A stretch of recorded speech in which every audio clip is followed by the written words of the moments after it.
All right, we're ready to go. We're back with Traveling Kids, an interview with Jordan Thompson.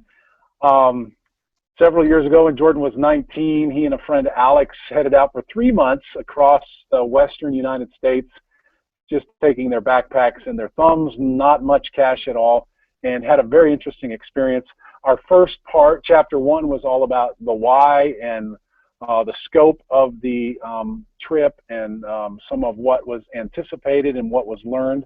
Very interesting, Jordan. I've enjoyed it, as I told you, and I know a lot of people have. Today we're going to dig into the trip itself, and we're going to start off. Maybe I'm just going to ask you, you left from Fort Collins, Colorado. Where were you headed first, and how long did it take you to get there, and what do you remember along the way? From Fort Collins, we were headed north to Cheyenne to catch highway, I believe it's I-80 that runs west all the way to Salt Lake City. But our first intended stop was Portland, Oregon. So that was kind of we knew we needed to get north to Cheyenne on I-25 and west to get to Portland. It was actually a pretty fantastic 24 hours.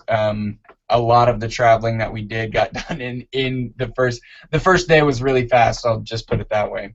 To kind of go into it, in Fort Collins, we were in the middle of Fort Collins, or on the outskirts of Fort Collins, but kind of in the middle of its suburban sprawl, if you will. So our first ride that we got was from a guy probably 2-3 years older than us, probably in school at University of Colorado, Fort Collins, and picked us up. He had a white Jeep or something like that, and he picked us up. We bummed smokes from him immediately, which really confused me because we had a bunch of rolling tobacco and cigarettes and stuff with us. Like I said in the first part of the interview, we both smoked a lot at this phase in our life, so that was something that confused me. Alex immediately was like bumming cigarettes from this guy, just like, "Hey man, can I grab a smoke from you?" And I'm like, "Huh." Later on, I asked him why he asked for a cigarette, and he was like, "Because they always want to give you a cigarette if they have cigarettes, and you don't want to waste your own if they want to give you one." So that's an interesting little unit, a tidbit, a rule, I guess, if you're a smoker who hitchhiked.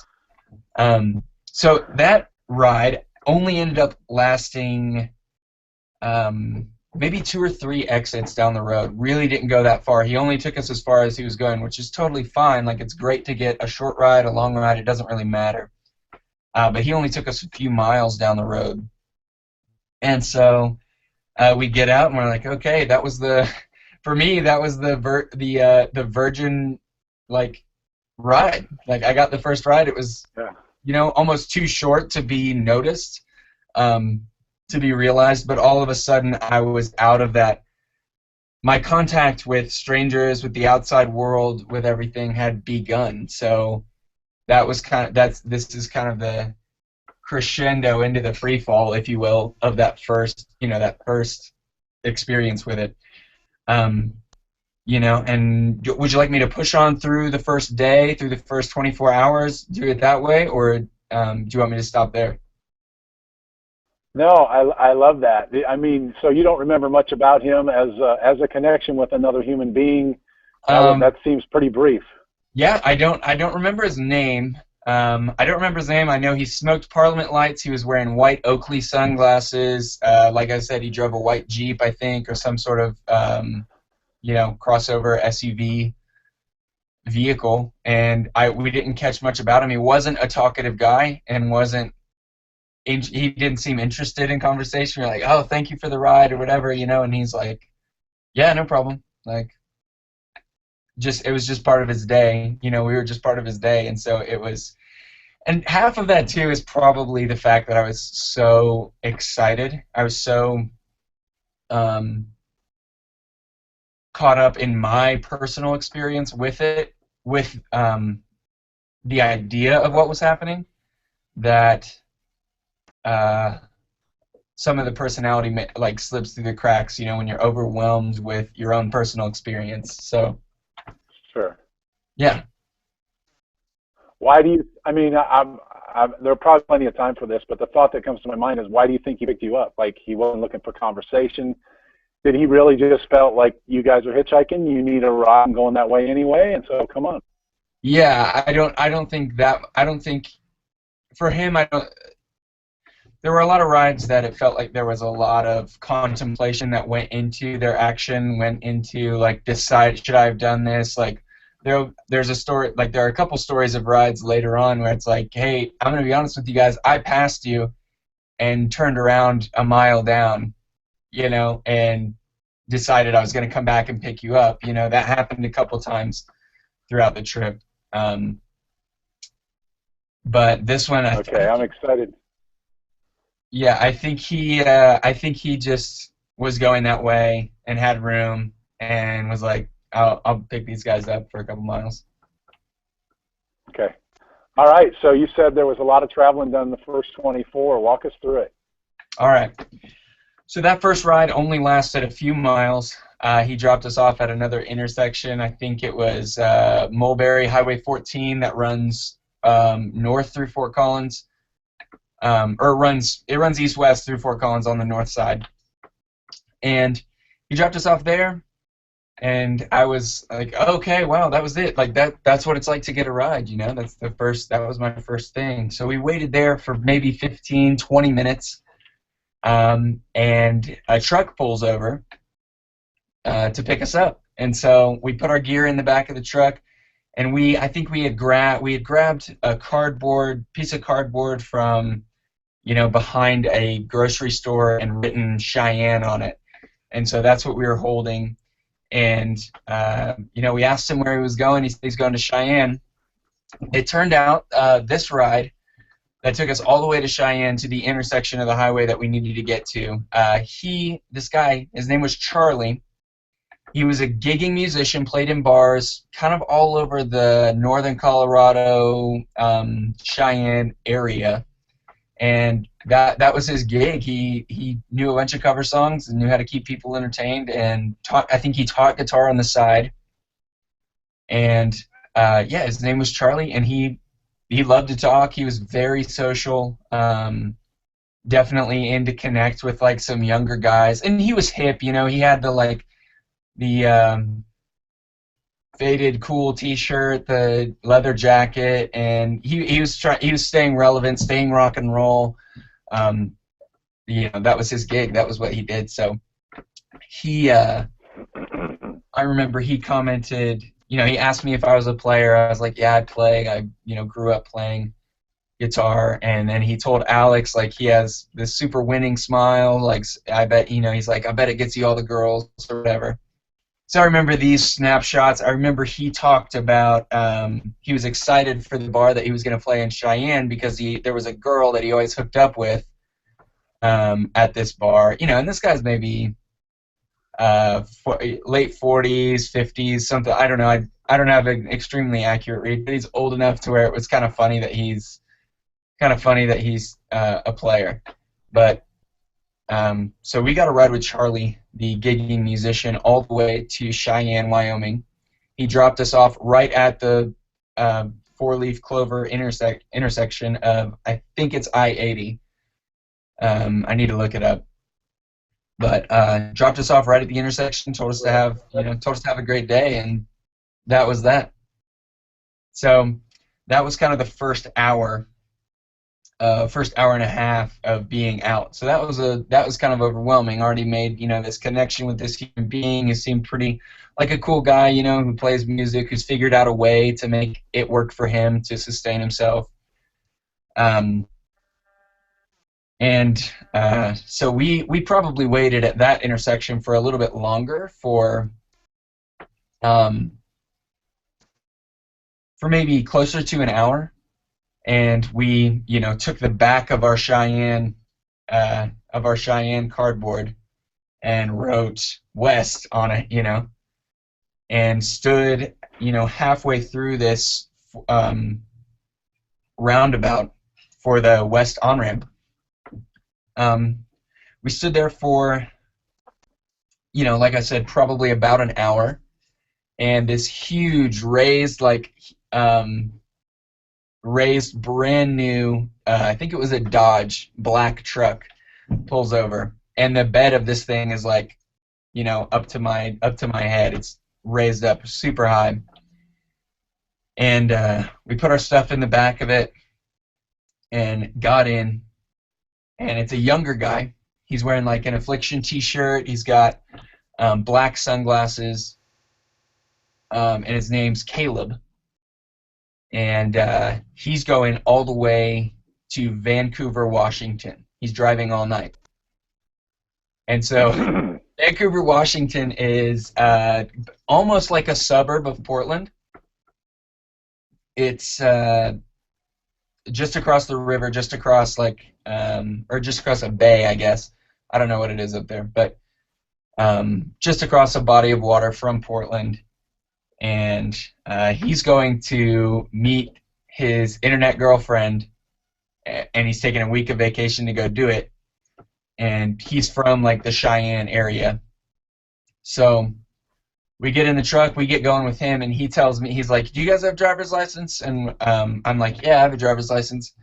He's like, "All right, here's my one condition. I'll take you with me all the way to Vancouver if, when we get pulled over, you hop in the driver's seat, because I have insurance and it's my vehicle. I just don't have a driver's license because I got a DUI like 2 days ago or whatever." So he has his driver's license revoked, and I'm like, okay, like we're here, we're in the car, we're going all the way to Portland tonight, so we're doing it. So I said, okay.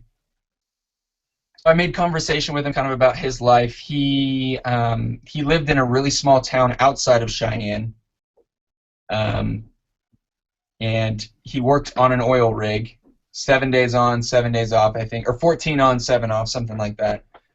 Whatever's common for that profession. So he made tons of money, but apparently just drank with it or something, and so he had these DUIs that compounded enough for him to lose his license.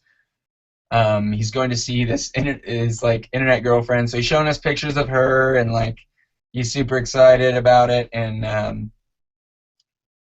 he's an odd guy. He listened to this band called he listened to a pretty good combination of Mayday Parade and Limp Bizkit the whole time, which for me is just horrible. It's torture. It's the worst thing. Some people like those bands. I don't like those bands. So Alex and I got our repertoire of both of those bands completely filled in. Listened to every song I feel like they've ever made. Caleb was a nice guy, though. In the beginning of at the beginning of the trip, he asked us if we were hungry. We said, "Yeah, we're hungry. Absolutely. We'll take food." And so he pulls into a McDonald's and orders like 12 tiny of the small like dollar hamburgers that they have, and just like put them in the middle. And he's like, "All right, if any of us get hungry, we're like, we can eat these." So I'm like, okay. So we ate a couple of those, and just started cruising, listening to his music. Not really didn't talk that much as we started getting to the late afternoon. And then he says, "Hey, we need to stop. I gotta pick up some stuff from like one of my buddies, like something." So this is the first like kind of weird, like really weird experience. He pulls off, in this tiny town in Wyoming, in the middle of Wyoming somewhere, and it's pretty trashy. Like it's like kind of I don't know, just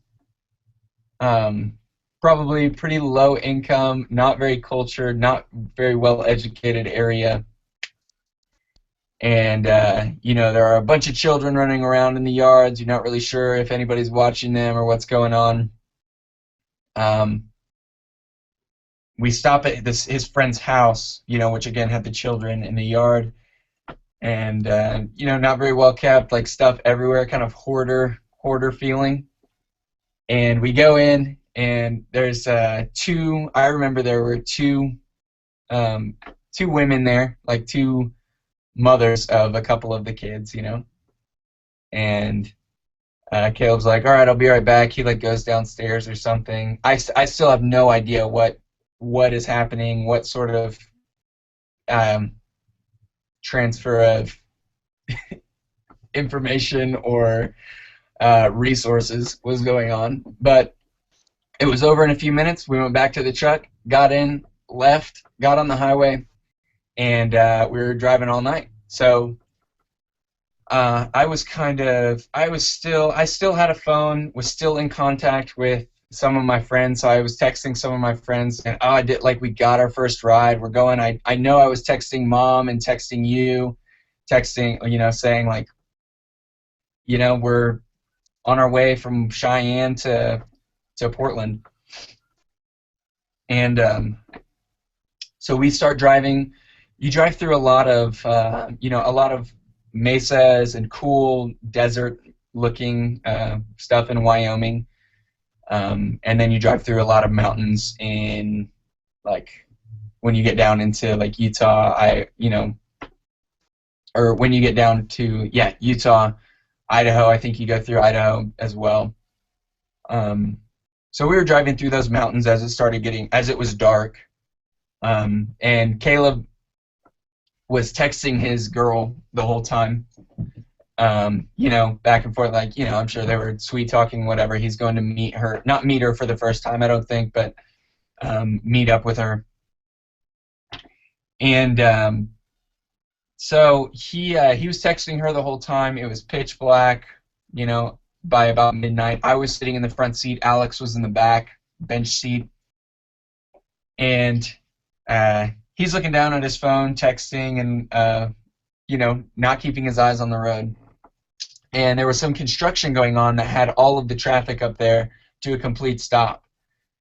And I looked up and I saw it, and I was like, he's going pretty fast in this huge raised truck.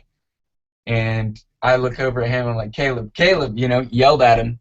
He looks up from his phone, and we slammed on the brakes, barely made it to a stop before hitting the back of all these cars. That was kind of a cool experience, though, because I was like, I don't know what, he might not have been texting then if we hadn't gotten in the car or something, or he might have missed the traffic if we hadn't gotten in the car. But it was a pretty cool experience to be in the car and be a part of preventing an accident, for others, for us, for him. That was kind of a cool moment when I was like, oh, wow, that was synchronicity. He would have been screwed if someone didn't tell him to look up, and someone told him to look up. So that was neat. He drove all night. I never ended up having to drive the car. I don't think he wanted me to drive if at all possible. But I fell asleep probably somewhere around 2 or 3 in the morning. Slept for 2 or 3 hours. We had been driving the whole time, and we made the whole trip by probably 7 in the morning. And by about he just pulled off into a parking lot and was like, hey, is this a good spot for you guys? And we're like, yeah, this is great. And by that time, there was kind of this feeling of okay, I had 12 or 13 hours to kind of think about, or to spend time with the weird people that I don't know who are doing something completely anterior to my belief system or my comfort zone. And I think things started getting weird for him, and he didn't want to say goodbye. He didn't want to have any connection with us at that moment. And so, we were like, and plus he was probably tired and ready to go see his girlfriend, sexually frustrated, something. So he we're out of the car, we get our stuff, he tosses us the rest of the hamburgers from McDonald's, and there were 2 left or something like that, and he just drove away, and that was it. And we were in Vancouver, Washington, which is an hour away from Portland, or probably less than an hour away from Portland. So in that first probably 20 hours, so it's 7 a.m. and we left probably in the late morning the day before. like 20 hours later, we had made it almost, 16 driving hours away. So that's actually pretty remarkable for hitchhiking. Pretty remarkable for, just you could. I mean, later on in the trip, I'll tell you about times we spent 4 days, 5 days in the same place, um, going like exit to exit, trying to figure out the best spot to get out of, or trying to figure out if we just need to hike to the next town, to get a ride. So this first 24 hours was pretty extraordinary for what we were doing, So yeah. Would you like? Yeah, that is so. Yeah, I mean, I'll just tell you as a listener to your story, I find myself hanging on what happens next, because, and I don't know how much of it has to do with the fact that you're my son, but I really think it's just because it's really interesting to relive this with you. So I mean, it's just like, so what happened next? So here you are at this parking lot, and you guys haven't slept much, but you're still pretty amped about the trip, and you're like an hour away from where you really want to go. So yeah, keep rolling. All right, I'll keep rolling. So on our mind was caffeine, get caffeinated so we can keep going. Like I said in the first interview, it's like we were addicted to caffeine, nicotine, as heavily as anybody can be. We like to smoke, we like to drink coffee, we like to talk about books, talk about philosophy. That's what we were into. And so we were across the street from a Starbucks, which whatever. It's not I don't endorse their stuff. I don't like them, and I think they're a horrible company. But at the time, they sold coffee, and I needed coffee. So we went across the street, and Alex was clutch a couple times, or a lot of times throughout this trip, with just knowledge. He goes through the trash can outside of Starbucks, grabs a medium coffee thing, runs inside and says, "Hey man, I need a refill." Pays 90 cents. Pays the guy 90 cents. Gets the refill of the large coffee, and walks back out. And we sit out there sharing the cup of coffee, and had a smoke and kind of strategized about what we were going to try to do, what highway we need. So we looked up, what highway do we need to get into Portland, and we walked towards it, and got there it wasn't that long of a walk after our coffee and everything. And we posted up and we waited. It was a pretty stereotypical day, pretty gloomy, overcast, wet. Everything was wet, and there was a little bit a slight crispness to the air in the morning. I'd say it's probably high 50s, low 60s. So there was a little bit there. It wasn't too hot, which in Colorado, where we had come from, it was pretty hot. So that was nice. And we waited at an on-ramp right next to a highway with a bridge that went over to Portland. So we got a ride from a young couple. I don't remember their names. A guy with brown hair, girl with blonde hair, who were driving into Portland. They both worked in the city, and they were roughly around our age, probably 23, 24, so a little bit older than us probably. And we asked them where they were from, and the guy was from Kansas City. So I'm like, "Oh, no way, you're from Kansas City. I lived there. What'd you do in Kansas City? Where'd you work?" And it turns out he worked at a place called Beer Kitchen, which, if you're from Kansas City, it's a pretty popular place in the kind of entertainment district, Westport. It's one of the good, burger beer places on the block there. So it's a well-known place, and I'm like, "Oh, no way! I used to go to shows, used to play shows right around there." And so we connected up for a little bit. He moved to Portland, a year before that, and was doing the thing. He wanted to move there, so he moved there, lived there. I think he waited tables or something like that. So he was the one who gave us a ride into Portland, into the city. And what day of the week was it? Let's see, it had to be a Saturday, I think, a Saturday morning that we were getting into Portland. It was either Saturday or Friday. That information is kind of crucial to the story, like where we ended up and relationships we ended up making later on in the story. But so yeah, it's close to the weekend at least, and we got a ride into downtown Portland. They dropped us off. It's kind of like, all right, thanks, thanks for the deal. Out there, things are a lot more progressive, than say Texas or Alabama or something like that. So it was a little. It took no time. It took no time in Portland to get a ride, no matter what. Like, I think if we needed anything in Portland, it just happened because the community, like for an example, the community there is so about just helping human beings out that they don't allow huge chain stores in their city limits because they want all of their money to go back into their infrastructure, into their economy. Like it's a forward-thinking place economically, and so that definitely helped us. We had a lot of people, who wanted to be involved with our story, with what we were doing, who saw the value in what we were pursuing, and that, that was really huge. That's a really good thing about that city and that culture.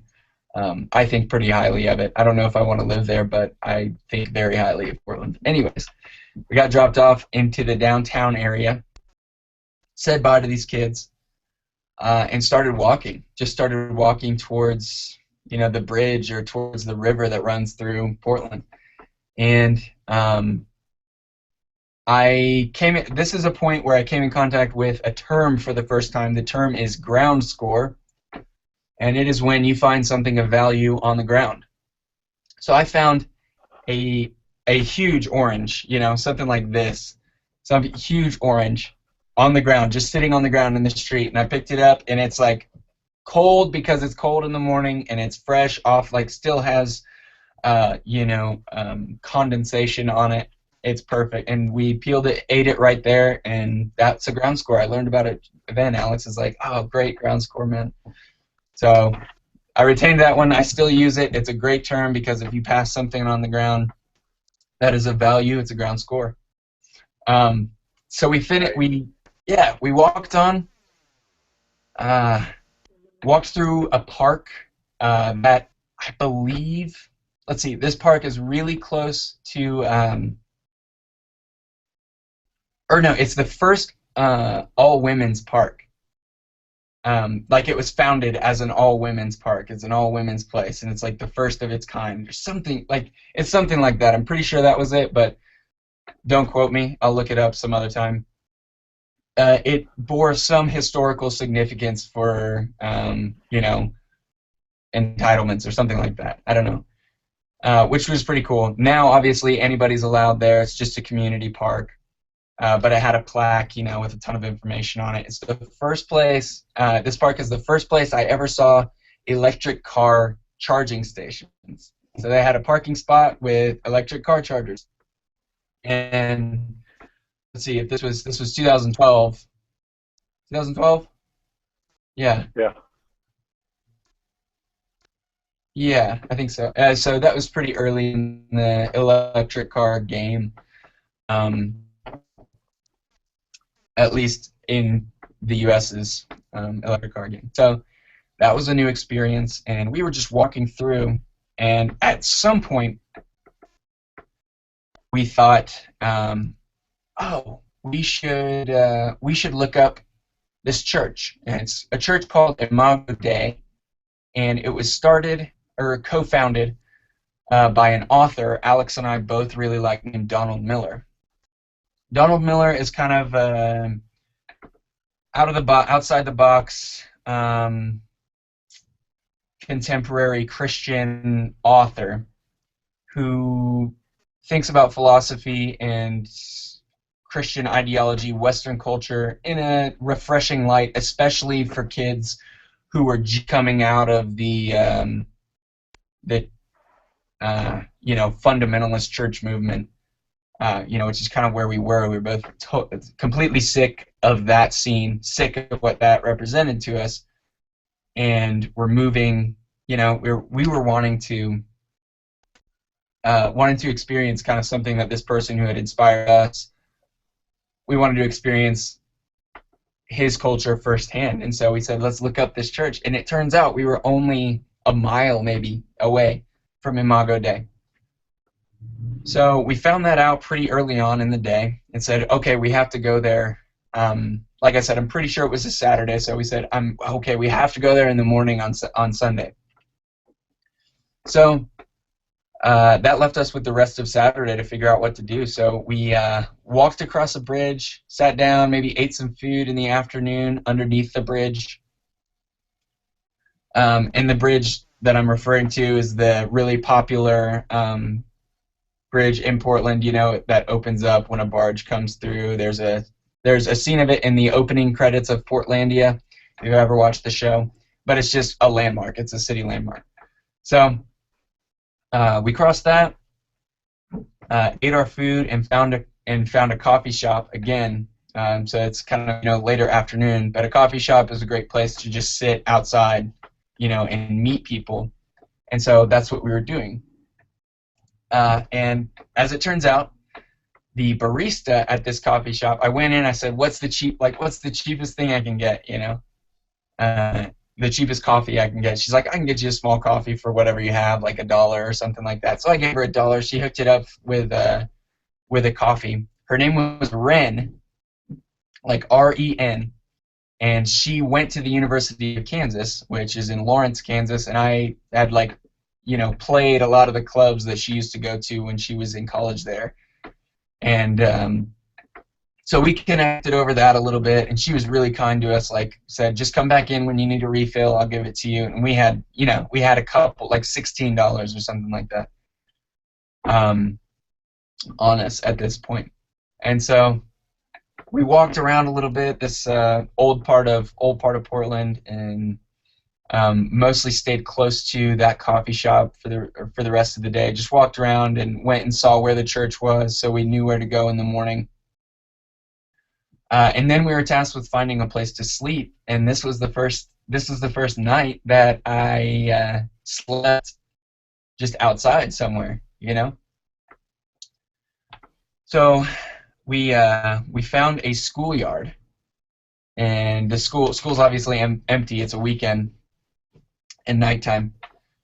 So we found a schoolyard and started to set up kind of our sleeping bag kind of back in a corner of the field, where you can't really be seen unless somebody's looking for you.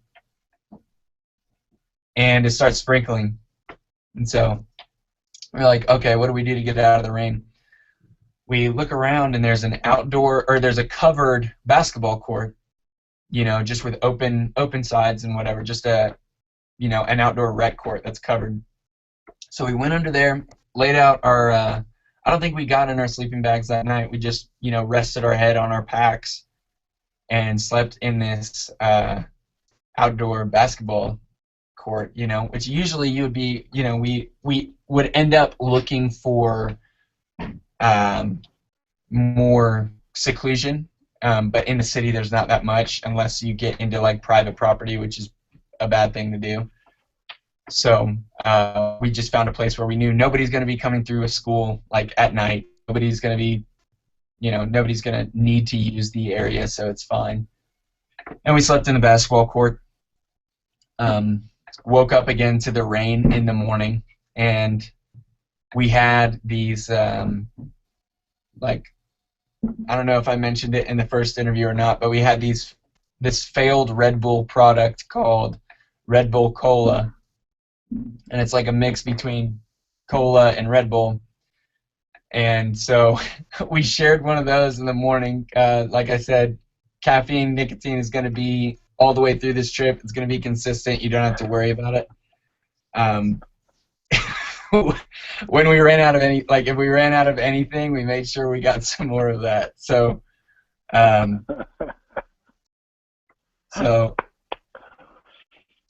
so we drank one of those, had our rolled a smoke, and said, all right, let's go. Let's go. When waited it out and went to the morning service at Imago Dei. It was really interesting. We hid our packs somewhere, and went into this church, and got some piece of literature, made it there, and they were starting the worship service and all that. And the worship wasn't. I don't remember what the sermon was about. I don't remember the worship or anything. We were honestly just there looking for Donald Miller because we wanted to meet him. We wanted to see if he was there.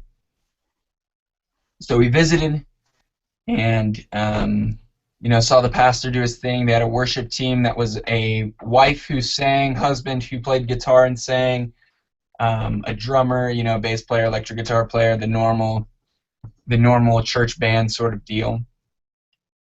And then they had some sort of video presentation, like a stop motion film that they made, that the worship team made to go along with the song, which was pretty cool. It was really creative. But again, it's one of these forward-thinking places.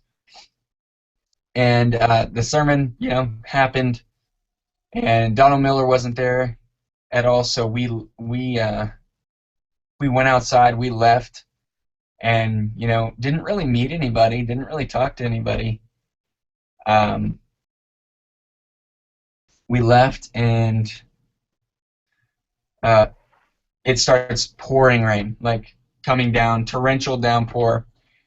So we grab our packs, and we're trying to get out, find some shelter somewhere. We find shelter under there's another old church building down there, and it had this side entrance with a stone little enclosement on it, so we could climb the steps and sit in this stone enclosement and keep dry. So we kept dry, ate some sardines, and talked about what we wanted to do with the rest of the day. So we ended up going back to that same coffee shop, and Ren hooked it up again with some coffee. And while we were sitting outside talking, having conversation about whatever big existential concept was on our head,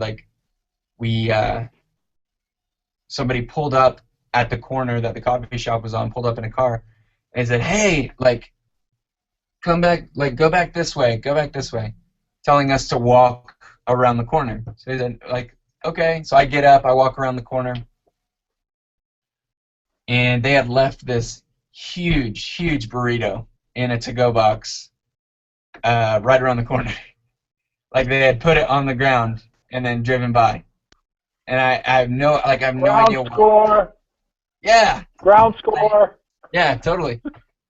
I have no idea why they didn't just give it to us. I assume it might be just because they didn't, I don't know, they didn't want to, some part of that interaction they didn't want, or they just wanted the interaction to be exactly how it was.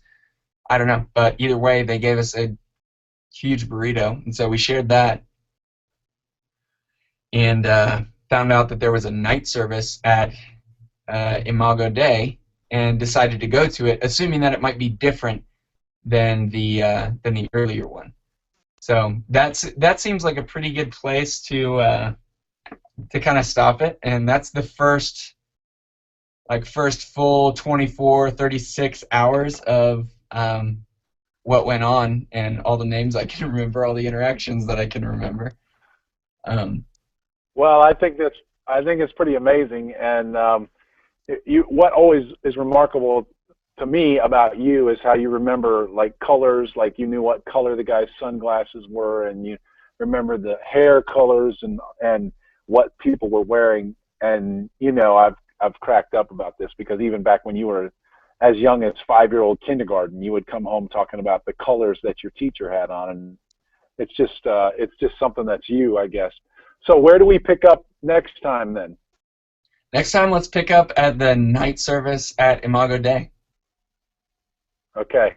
Yeah. Hey, very interesting. Very, very interesting. Thank you so much for sharing it. And you think you can possibly, maybe we can figure out how to get Alex to make a guest appearance on one of these interviews? I have no idea. I can talk to him. Okay. I'll reach out to him and see if he would have any interest. If Yeah. not, we'll just pull out you can just hold a picture of his up to the camera Yeah. next time or something like that. Okay. All right. Hey, I love you. Give my love to Natalie. Take care, and we'll talk again soon. Sounds good. Thanks. All right. Bye. Bye-bye.